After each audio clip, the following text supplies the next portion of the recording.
ስለዚህ እግዚአብሔር ኣብ ልዕሊ ቃየል ይፈርድ ልክዕ ኣብ ልዕሊ ኣዳምና ሔዋን ኣብ ልዕሊ ተመን ምዕራፍ 3 ከም ዝፈረደ ኣብዚ እውን ንኣቤል ይፈርደሉ ኣብ ልዕሊ ቃየል እንደገና እቲ ዝግባእ ፍርዲ ሓቀኛ ፍርዱ የዕልወሉ እቲ ፍርዲ እንታይ እዩ ኣብዛ ንደም ሓውካ ካብ ኢድካ ክትቕበል ኣፋ ዝኸፈተት ምድሪ ዝተረገምካ ኩን ኣብ ልዕሊ ኣዳም ምስ ዝተፈረደ ፍርዲ ተመዓዳዳዊ እዩ ብሰንከኻ ምድሪ ዝተረገመት ትኹን ምስ ዝብል ማዕረ እዩ ስለዚ ኣብ ምድሪ ዝተረገምካ ኩን ርጉም ኩን ትመርገም እንታይ እዩ ንሱ ቁፅሪ 12 ንምድሪ ምስ ሓረስካያ ፍሪኣ ኣይትህበካን እያ ኣብ ምድሪ ድማ ድንጉፅን ከውላላይን ክትኸውን ኩን ኢሉ ይረግሞ እቲ መርገም ማለት ኣብዚ ፍርዲ እግዚኣብሔር ማለት እዩ ምክንያቱ መርገም ዝብል ኣብ ብሉይ ኪዳን ብፍላይ መርገም ዝብል ፍርዲ እግዚኣብሔር ብዝብል እዩ ብግልባጥ እዩ ዝትርጎም ፍርዲ ማለት እዩ ስለዚ ዝተረገምካ ኩን ማለት ዝተፈረደካ ኩን ማለት እዩ ዝተፈረደካ ኩን ስለዚ ቃየል ሙሉእ ዘመኑ ኣብ ትሕቲ ፍርዲ እግዚኣብሔር ኮይኑ ይነብር ኣብዛ ምድሪ እዚኣ ክነብር ከሎ ልክዕ ከም ኣቦታቱ ነታ ምድሪ ብዙሕ ግዜ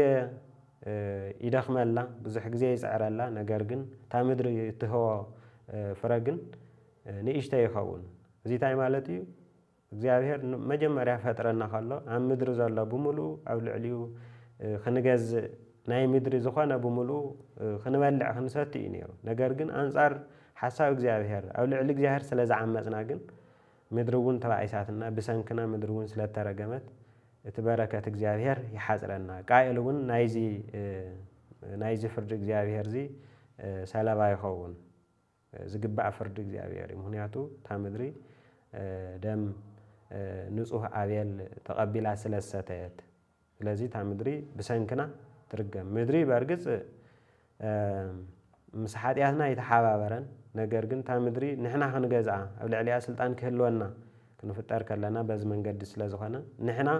ፍርዲ እግዚአብሔር ክንጥዕሞ እንድሕር ኮይና ታ ምድሪ እውን ምስቲ ፍርዲ እግዚአብሔር ክትተሓባበር ኣለዋ ስለዚ ምድሪ ሰፋሕ ዋላ እንተኾነት ብዙሕ ደኺምና ንእሽተይ ትበና እዚ ኢድ እግዚአብሔር ትናይ በረከት ኢዱ ይሓጽር ኣሎ ታባና ያርሕቆ ኣሎ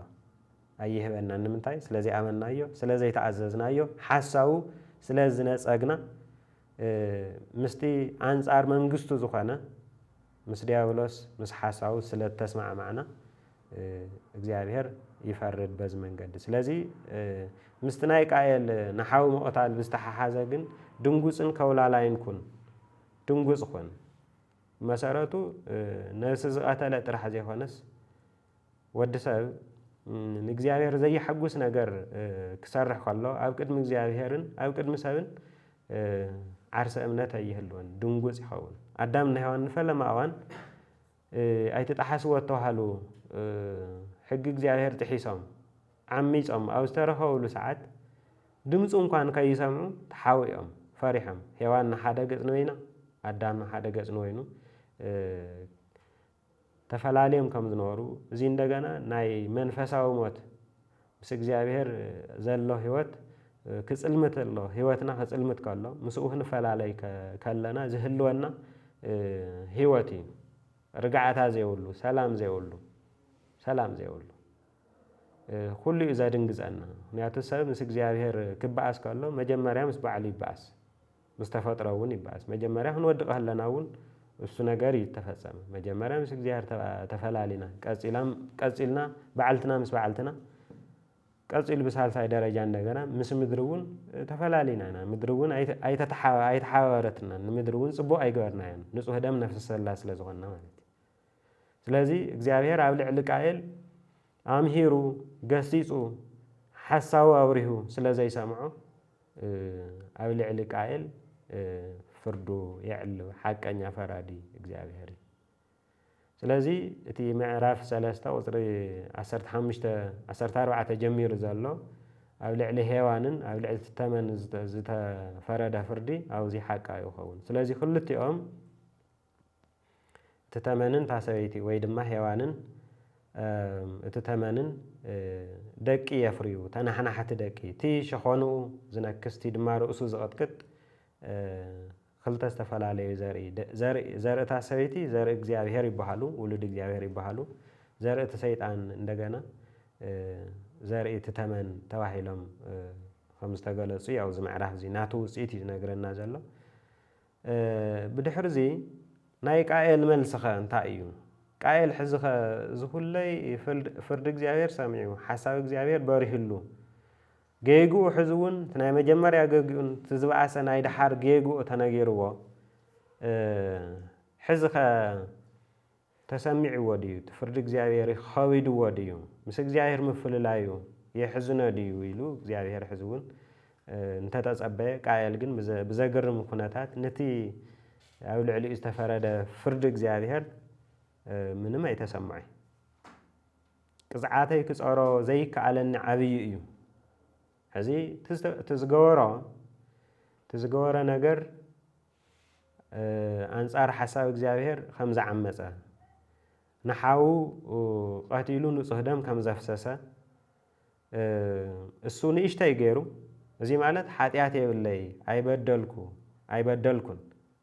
ኃጢአተኛ ዝብሃል መሰረቱ እግዚአብሔር ኃጢአተኛ አይኻ ኸሎ ኸሎ ኃጢአተኛ አይኮንኩን ምባል ተዛዓበይ ኃጢአት አው ዮሐንስ መልእክቲ ቀዳማይ መልእክቲ አፍት ምዕራፍ ሓደ ኃጢአት የብልና እንተበልና ንእግዚአብሔርና ነታብልዕ ለይና ኃጢአተኛታቲሁም ኢሉ ዝመስከረ እግዚአብሔር ንዑ ኢና ሐሰተኛ ንገር ወይ ድማ ወድሰብ ኃጢአተኛ ይዘወሎ ሐቀኛ ቃሉ ንዑ ኢና ሐሰት ንገብሮ ነገር ግን ኃጢአትና አሚንና በደልና አሚንና ናብ እግዚአብሔር ተቃሪብና ግን ወደሙ ለኢየሱስ ክርስቶስ ያነጽሐና እንኩሉ ኃጣውኢና ይዙ ስለዚህ ቃየል ሕዝውን በዲለ የቀረበለኒ ኃጢአተይ ብዙሕ እዩ ኣብ ቅድሜኻ በደልኩ ንኣኻ ጥራሕ በደልኩ ኢሉ እንተ ዝምለስ ነይሩ ሕዝውን እግዚአብሔር ትዝደልየ እዚ ነይሩ ብዝገርም ኩነታት ግን እቲ ዝገበረ ነገር ከመዝነ ከሎ ንእሽተይ መሲሉ ተራእይዎ እዚ ማለት ህልኽ እዩ ኦረዲ ሰይጣን ውላድ ገይርዎ ስለ ዘሎ እቲ ዝገበረ ነገር ኣናእይሱ እቲ ኣብ ልዕሊኡ ዝተፈረደ ፍርዲ ኣግዚፉ ዓብይ እዩ ቅፅዓተይ ክፀሮ ዘይከኣለኒ ዓብይ እዩ ስለዚ ታየ ገይረ ኣብዚ ኃጢአተይ ኢኻ ደም ኣፍሲሱ ሓው ደፊኡ ኣብዚ ኃጢአተይ ታየ ገይረ ኢሉ ምስ እግዚአብሔር ይማጎት ኣሎ አንጻር እግዚአብሔር ዓመጽ ይባሃል እዚ ዓመጽ ይባሃል ኃጢአት ዓመጽ ተዋሂልሎ ኃጢአት ዓመጽ ስለዚ ቃየል እስካብ መወዳእታ ኣብ ልዕሊ እግዚአብሔርን ሓሳውን ብዓመጽ ይወጽል ስለዚ ትዝገወረ ነገር ዘይኾነስ እቲ እግዚአብሔር ኣብ ልዕሊኡ ብሰንኪ ኃጢአት ዝፈረዶ ፍርዲ ይቆጽር ሎሚ ካብ ገጽ ምድሪ ትሰጎነለኻ ኣነ ድማ ካብ ገጽካ ሕባእ እየ ካብ ገጽ ምድሪ ትሰጎነለኻ ሕዚ ቃየል ኣብ ምድሪ እዩ ክነብር እታ ምድሪ ድማ እግዚአብሔር ብኽብሩ ዝመልኣ እዩ ነገር ግን ሕዚ ኣብ ቅድሚ እግዚአብሔር እዩ ዝነብር ኣዳምና ሔዋን ኣብ ገነት ክነብሩ ከለዉ ኣብ ቅድሚ እግዚአብሔር ነበሩ እዩ ዝብለና ስለዚ ትሰጎነለኻ ካብ ገጽካ ድማ ሕባእ ኣለኹ ካብ ገጽ እግዚአብሔር ምሕባእ ማለት ታብ ሓለዋት እግዚአብሔር ዘይብሉ ህይወት ኣብ ምድሪ ድንጉፅን ኮብላላይን ክኸውን እየ እቲ እግዚአብሔር ዝፈረደ ፍርዲ እናቆፀረ ትዝገበረ ኃጢአት እናነእሰ ሕዚ እውን ምስ እግዚአብሔር ይከራኸር ምስ ሓቀኛ እግዚአብሔር ኣብ ክንድን ንስሓ ልቡ ዝሰብር ሕዚ እውን ብዓመፁ ብመጎቱ ይቕጽል ኩሉ ዝረኸበኒ ድማ ክቐትለኒ እዩ ዝብል ናይቲ እግዚአብሔር ፍርዲ ኢፌክት ወይ ድማ ውጽኢት ዝኾነ ሽዑ ንሽዑ ይስምዖ ምክንያቱ ድንጉፅን ኮብላላይን ኩን ስለ ዝበሎ ታፍታ ህይወት ንሳ ጀሚሩ ታፍታ መዓልቲ ንሳ ጀሚሩ ጠሻሕ ብዝበለ ቁፅሪ ኦም ወይ ዝኾነ ጠሻሕ ዝበለ ነገር ኣየኣምንን ምክንያቱ እዚ ሰብ እዚ ምስ እግዚአብሔር ምስ ሰላም ዝህብ እግዚአብሔር እውን ተባይሱ ምስ ሓው ምስ ሰብ እውን ሰላም የብሉን ስለዚ ዝረኸበኒ ኩሉ ክቐትለኒ እዩ ነገር ግን ኣብቲ ናይ ፍርዲ እግዚአብሔር ድንጉፅ ኩን እምበር ዝረኸበካ ኩሉ ይቕተልካ ዝብል ፍርዲ እግዚአብሔር ኣይነበረን ዘይተባህለ ነገር ምባል ሕዚ እውን ዓመፅ ዘይተባሃለ ነገር ኣብቲ ናይ እግዚኣብሔር ሓሳብ ምውሳኽ ዓመፅ እዩ ኣዴና ሔዋን ናይ ሰይጣን ሓሳብ ተቐቢላ ኣይትንክእዋውን ኢልና እዩ ከም ዝበለቶ ኣብዚ እውን እግዚአብሔር ዘይወለ ነገር እዚ ማለት ንእግዚአብሔር ስገይገኛ ምግባር እዩ እቲ ፍርድኻስ ትኽክል ኣይኮነይ ኢልካ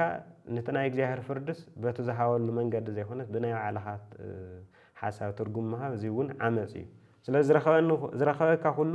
ክቐትለካ እዩ ዝብል ፍርዲ ኣብቲ ፍርዲ የለ ኣብቲ እግዚአብሔር ርግዓተይ ኣለኻ ድንጉፅ ኩን ተንከራታታይ ኩን ደኣ ዝብል እምበር ዝረኸበካ ኩሉ ይቕተልካ ዝብል ኣይነበረን ብዝገርም ሁነታት ግን እግዚአብሔር ሕዚ እውን ነቲ ሓጢአተኛ ምክንያቱ ቃየል ነቲ ሓጢአተኛ ወዲ ሰብ ነቲ ሓጢአተኛ ዓለም እዩ ዝውክል እግዚአብሔር እንደገና ነቲ ሓጢአተኛ ዓለም ከመይ ዝበለ ነዊሕ ናይ ምሕረት ዘመን ነዊሕ ናይ ምሕረት ኢድ ከም ዘለዎ ስለ ዘመላኽት ሕዚ እውን እግዚአብሔር ንቃየል ሓለዋ ይገብረሉ ወይ ድማ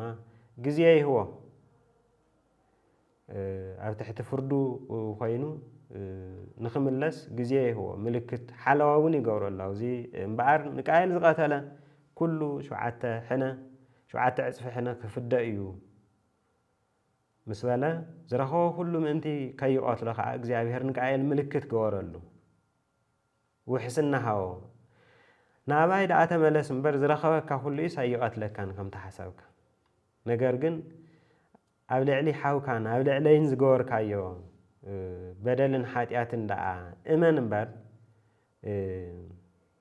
ዝረኸበካ ኩሉ እዩ ኣይቐትለካን ምክንያቱ ቃየል ዝረኸቦ ኩሉ እዩ ዝቐትሎ እንድሕር ኮይኑ እግዚአብሔር ናይዛ ምድሪ እዚኣ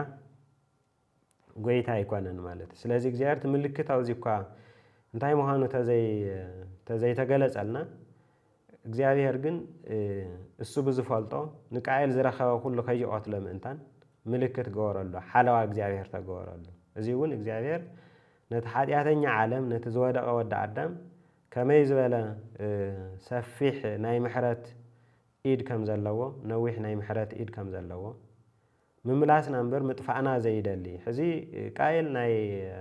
ናይ ዲያብሎስ ሓሳብ እዩ ዘፍጽም ዲያብሎስ እንደገና ዘይምለስ ፍርዲ እግዚአብሔር እዩ ዘይምለስ ፍርዲ እግዚአብሔር እዩ ተፈሪድዎ ስለዚ ደቂ ሰባት ምስ ሰይጣን ንዘለዓለም ዝተፈረዶ ሰይጣን ተሓዊሶም ኣብኡ ክፍረዶም ናይ እግዚአብሔር ሓሳብ ኣይኮነን ምክንያቱ ጎይታና መድሓኒትና ኢየሱስ ክርስቶስ ዳግም ክመፅእ ከሎ ነቶም ናቱ ዝኾኑ ክፅውዕ ከሎ ነቶም ምስ ሰይጣን ዝተሓወሱ እንደገና ክፈርድ ከሎ ሁሩእ ምኔ ርጉማን እዩ ዝብሎም ርጉማን ምስቲ ዝተረገመ ዲያብሎስ ምስኡን ምስ ሓሳቡን ተስማዕምዑ ርጉማን ኩኑ ዘድልው ለሰይጣን ወለ መላእክቲሁ እቲ ናይ ዘለዓለም ፍርዲ ንሰይጣንን ንመላእክቱ ዳእ እምበር ወዲ ሰብ ኣብዚ ንክሕወስ ናይ እግዚአብሔር ፍቃድ ኣይኮነ ስለዚ ንምንታይ እዩ ናይ ሰይጣን ሓሳብ ደጊፉ ቃየል ናይ ሰይጣን ሓሳብ ደጊፉ ኣንጻሩ እናተቃወመሲ ንምንታይ እግዚአብሔር ክንድዚ ዝኣክል ድድሕሪ ይስዕብ ምሕረት ይህዎ እንተኢልና ወዲ ሰብ ክጠፍእ ናይ እግዚአብሔር ሓሳብ ኣይኮነ ኣብ ዮሃንስ ወንጌል ምዕራፍ 3 እንታይ እዩ ዝብለና ኢየሱስ ክርስቶስ እቲ መድሓኒት ሓጥኣን ዝኾነ ኢየሱስ ክርስቶስ ክመውት ክስቀል ዝመፀ ኢየሱስ ክርስቶስ ብኡ ዝኣምን ናይ ዘለዓለም ህይወት ምእንታን ክህልዎ እምበር ከይጠፍእሲ እግዚአብሔር ሓደ ወዲ ሓሊፉ እስካብ ዝህብ ነዚ ዓለም ዝፈተዎ እዩ ዝብለና ስለዚ እግዚአብሔር ንቃየል ክንድዚ ዝኣክል ናይ ምሕረት ኢዱ ዝዘርግሐሉ ናይ እግዚአብሔር ባህሪ እዩ ብፍላይ ንደቂ ሰባት ነቲ ዝወደቐ ወዲ ኣዳም ዘሎ ናይ እግዚአብሔር ናይ ምሕረት ኢድ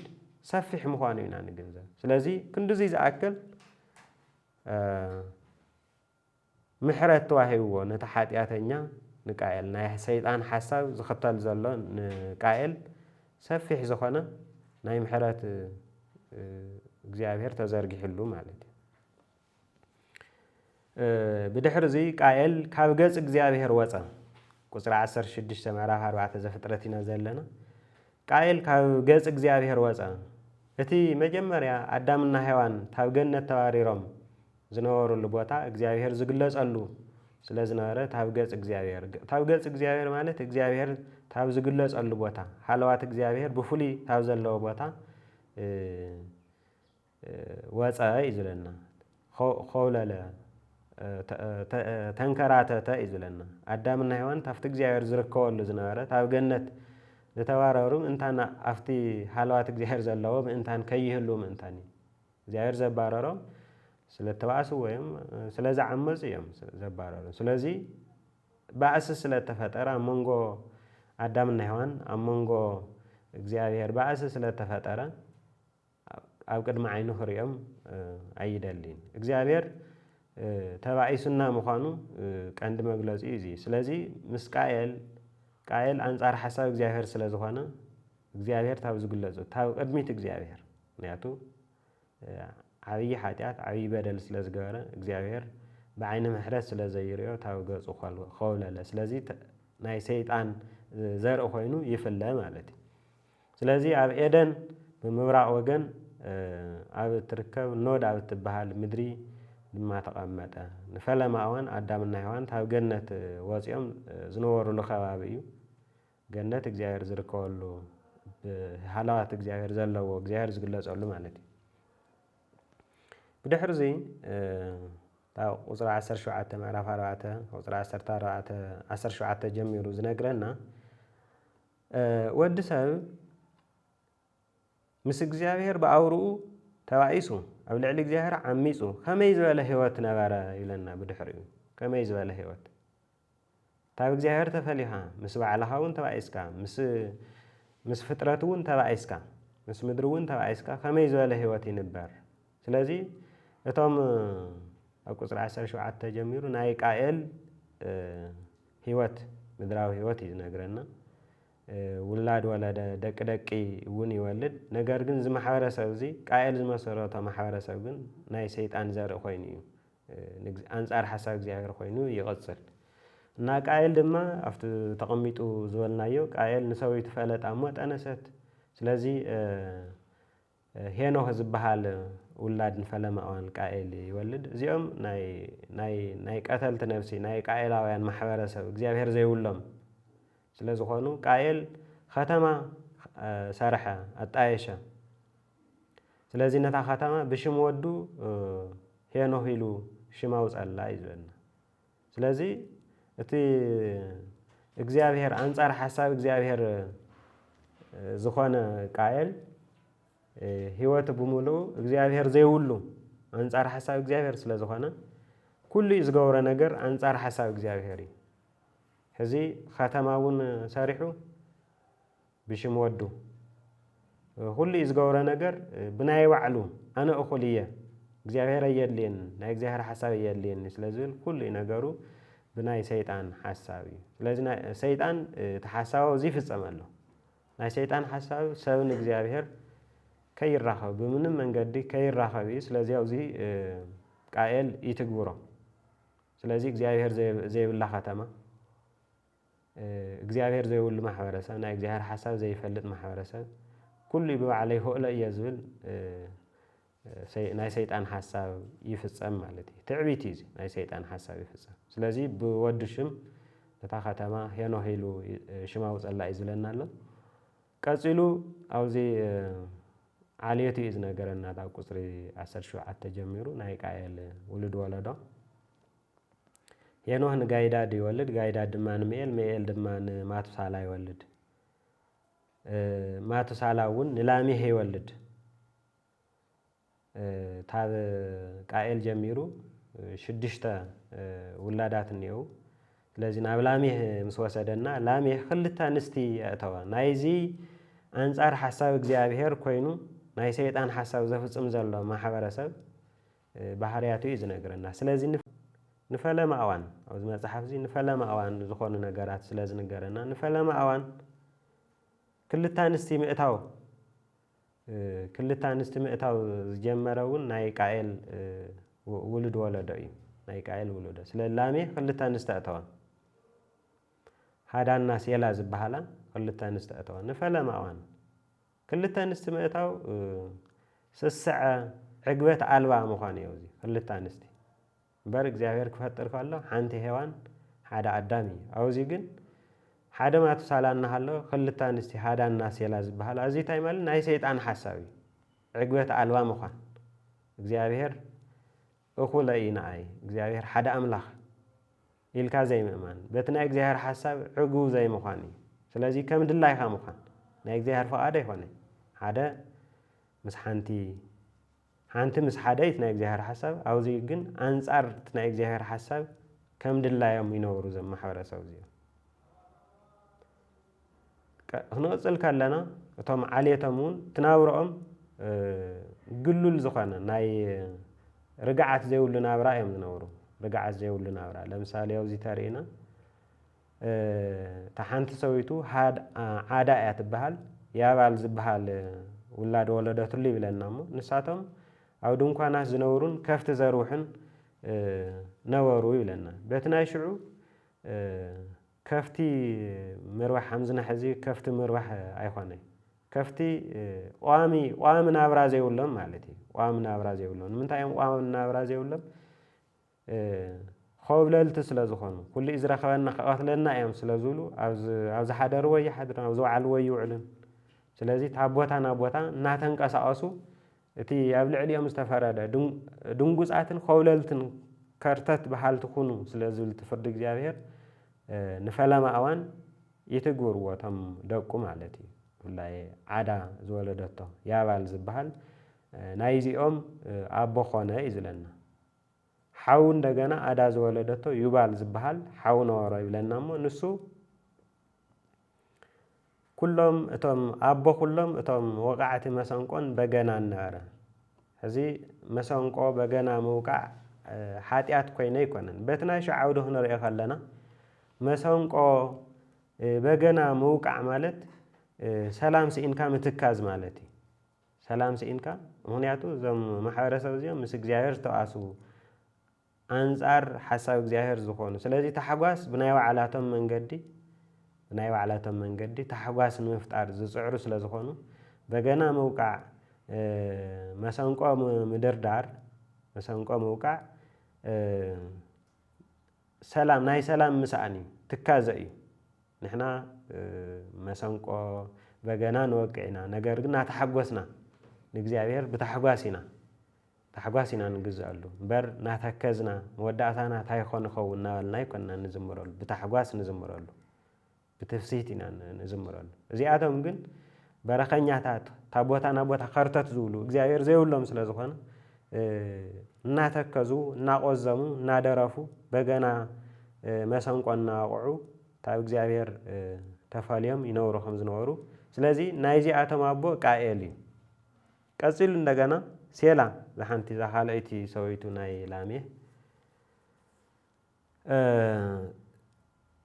ሴላ ነሃስን ሓፂንን ቀጥቂጡ ኣቑሑ ንዝሰርሕ ትባል ቃይን ወለደት ይብለና እዚ ትባል ቃይን ሕዚ ነሃስ ሓፂን ምስራሕ ሓጢኣት ኮይነ ይኮነን ነገር ግን ሽዑ እዋን ንምንታይ እዮም ዝሰርሕዎ ነይሮም ሓፂን ቀጥቂጥካ ካራ ይስራሕ ሓፂን ቀጥቂጥካ ሰብ መጥቅዒ እዩ ምክንያቱ ዝረኸበና ኩሉ ይቐትለና እዩ ስለ ዝብሉ ሰላም ስለ ዘይብሎም ውሕስና ብናይ ባዕላቶም ውሕስና ስለዚ ካራ ሰብ መጉድኢ ምክንያቱ ሰላም ስለ ዘይብሎም ምስ ባዕሎም ምስ እግዚአብሔር ሰላም ስለ ዘይብሎም ናይዚኣቶም ኣቦ ዝኾነ ሴላ ዝወለደቶ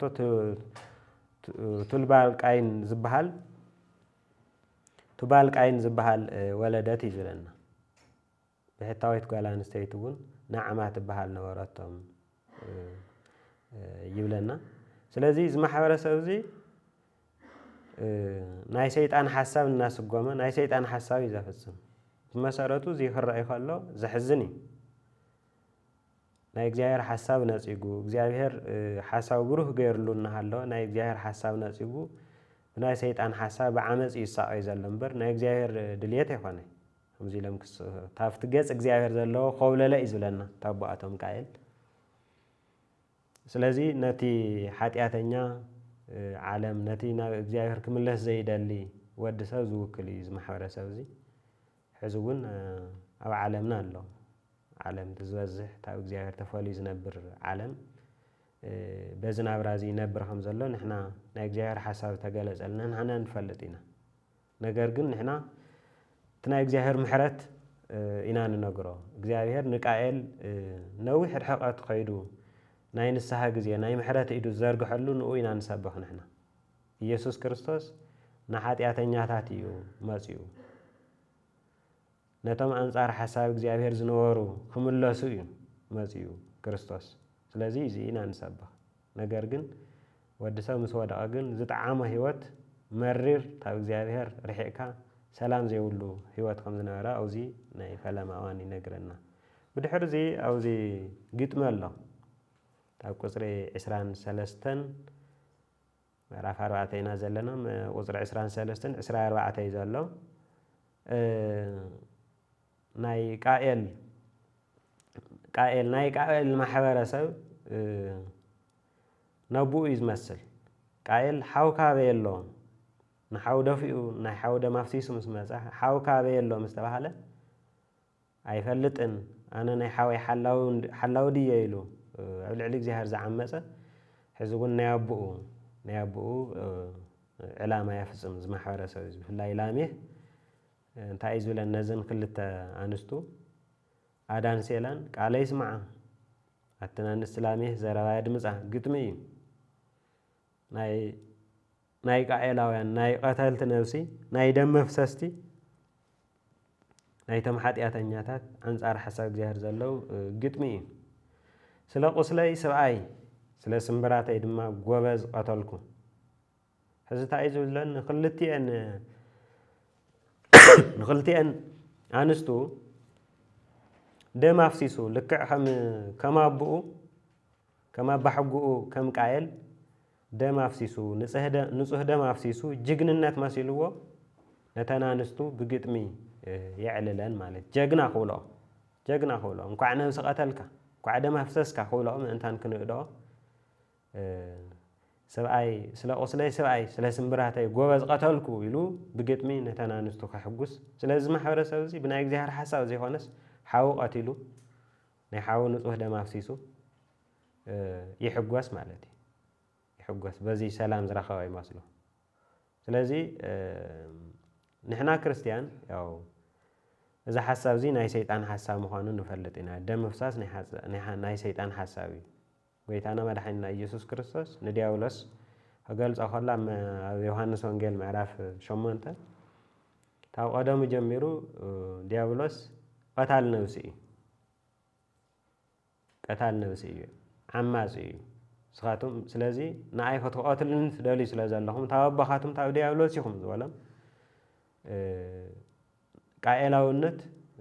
አንጻር ሓሳብ እግዚኣብሔር እዩ ቃኤላውነት ዘርኢ ሰይጣን ምዃን ሕዚ ሰይጣን አንጻር እቲ ህዝቢ እግዚኣብሔር ዝኾነ ያው ዓሚሙ ይነብርለ ማለት እዩ ስለዚ እንታይ ዝብል እዚ ኢሉ ፈኪሩ ጠጠው የብል እዩ ዝግጥሚ እዚ ናይ ላሜህ ግጥሚ ነብሲ ቀቲሉ ዝገጠሞ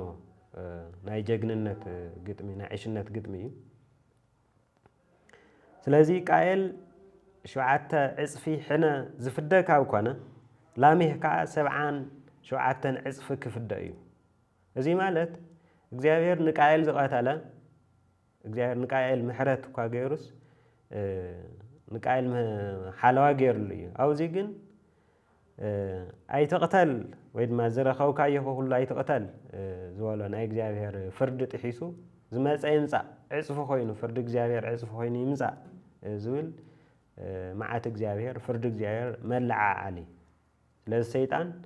ኣብ ልዕለና ፍርዲ እግዚአብሔር ንኽመፅእ ምስ እግዚአብሔር ዘባእሰና ሓሳቡ ኣብዚ ፍራፍርዩ ያው ዘርኢ እውን ረኺቡ ንሪኦ ስለዚ ግጥሚ እዚ ናይ ቃኤላውያን ግጥሚ እዩ ናይ ደም መፍሰስቲ ደቂ እግዚአብሔርን ደቂ ሰይጣንን በዚኦም ዝፍለዩ እቲኦም ደም የፍስሱ እቲኦም ደሞም ይፈስስ ስለዚ ንሕና ንምርሐሎ ኣዲስ ኪዳን ዘለና ሓሳብ እውን ነፍሰይ ትቕተል ዘይኮነስ ንሓውካይ ትፅላእ እዩ ናይ ቃየል መጀመርያ ፀገሙ ንሓው ምፅልኡ እዩ እቲ ፀገሙ ዝጀመረ እምበር ምስ ቀተሎ ኣይኮነ ስለዚ ሰብ بز حجزي نحنا هاديس كيدان زلنا نحنا بز حجزي نداني هون نسيت قتل بزول زي هونس حاوكاي تطلع بزول يتحجنا ስለዚህ ሰብ አንጻር ሓው أو لبو زخانة نجار كيحز زخانة نجار نحاو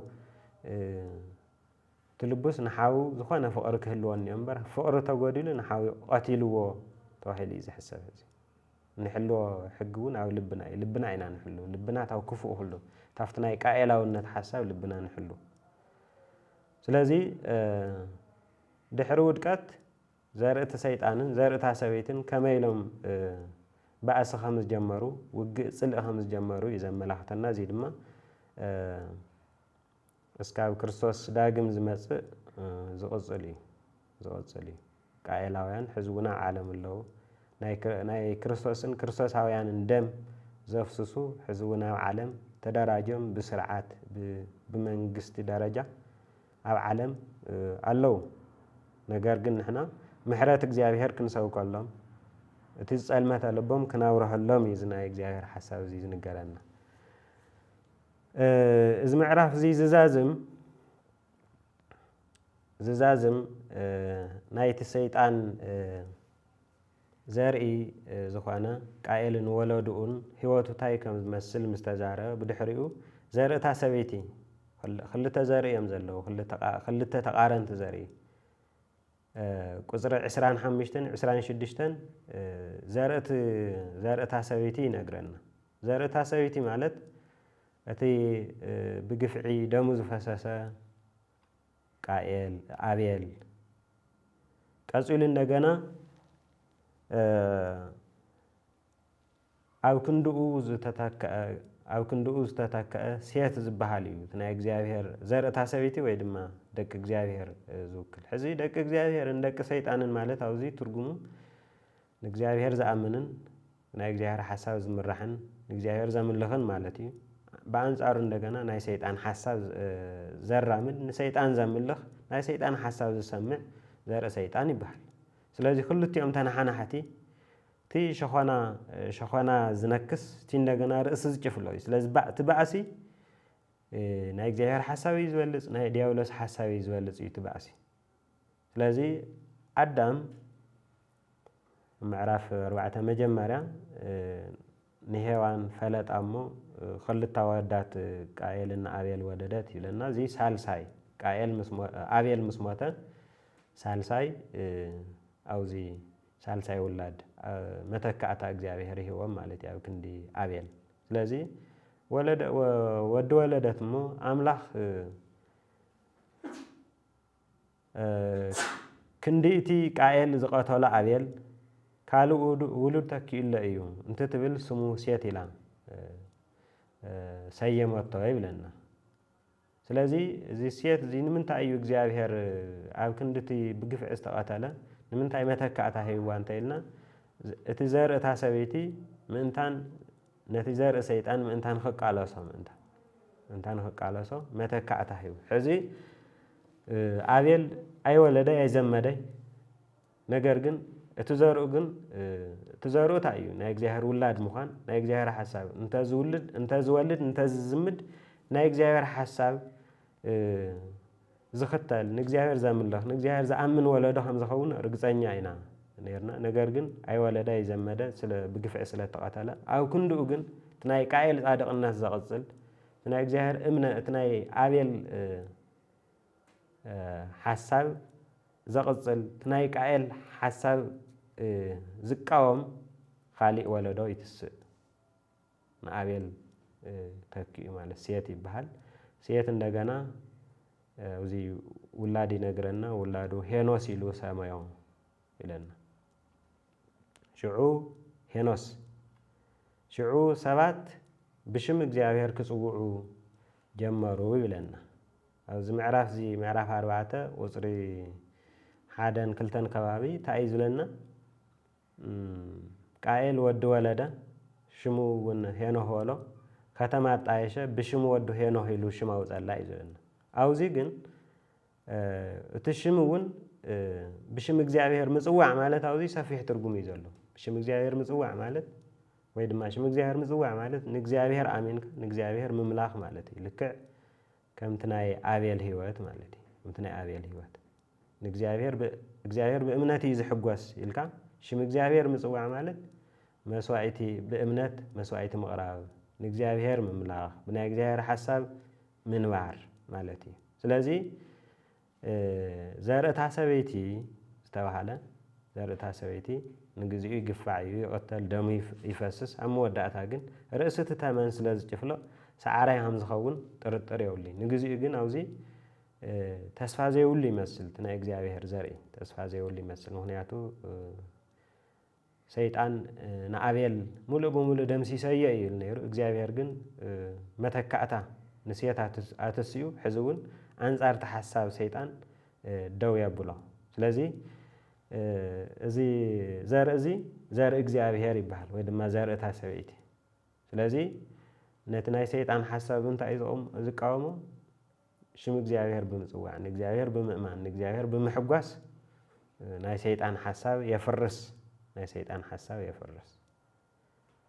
እቲ እንደገና ናይ እግዚአብሔር ሓሳብ ከፍርስ ያው ሰራዊት አዳልዩ ጎይታና መድሕንና ኢየሱስ ክርስቶስ ናብዚ ምድሪ እዚ ንምንታይ ከም ዝመፀ ዮሐንስ ወንጌላዊ ኣብ ቀዳማይ መልእኽቱ ምዕራፍ 3:4 ከባቢ ክነግረና ከሎ ወበእንተ ዘአስተርአየ ወልደ እግዚአብሔር ይሃው ከመይ ሰዓር ግብሮ ለዲያብሎስ ወዲ እግዚአብሔር ኢየሱስ ክርስቶስ ናብዚ ዓለም እዚ ዝመፀ ዘርኢ ሔዋን ኮይኑ ታብ ሰብ ዝተወለደ እንታይ እዩ ስርሑ ናይ ሰይጣን ሓሳብ ከፍርስ ናይ ሰይጣን ሓሳብ ራዕራዕ ብልዎ እዩ ናይ ሰይጣን ሓሳብ ንእግዚአብሔር ዝፈታተን ታ ኣምልኮተ እግዚአብሔር ክርስቶስ ክፍተን ከሎ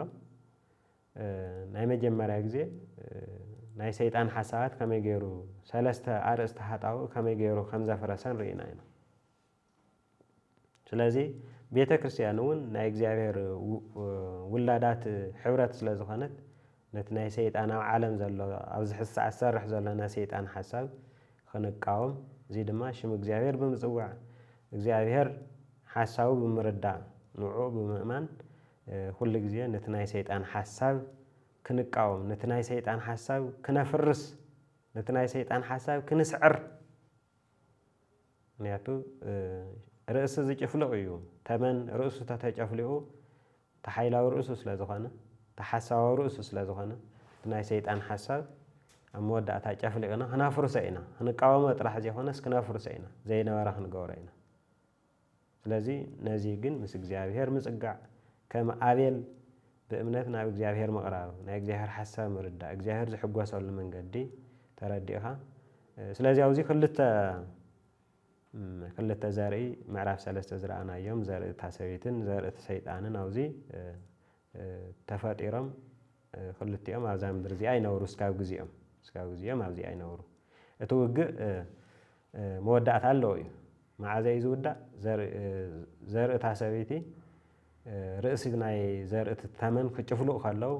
እቲ ጽልኢ ብዓወት እቲ ደሙ ዝፈስስ ይዛዘም እዚ ድማ ብክርስቶስ ተዛዚሙ እዩ ሕዚ ያው ዲያብሎስ